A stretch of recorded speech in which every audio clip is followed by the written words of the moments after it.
Yun mga tropa Mex, for its F1, ito po yung binunutan natin ng head bolt na binari na po natin at binuhay po natin yung kanyang mga cylinder head bolt thread.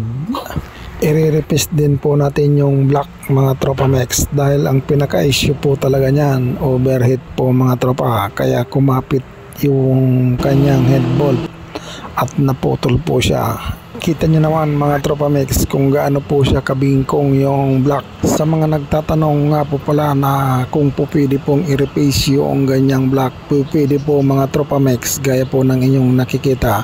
4H F1, 4H G1, 4H L1 at 6H F1 po pwede pong i-replace yan mga tropa Mex. Baka nag-aalala po kasi kayo na tutukod yung gear sa kanyang likod. Hindi po yan mga tropa, lalo kung unang replace at pangalawang replace lang naman po mga tropa, hindi po yan tutukod. At yun, palike in pa naman po dyan at pa-share na rin kung inyo pong naibigan mga tropa Mex. Salamat.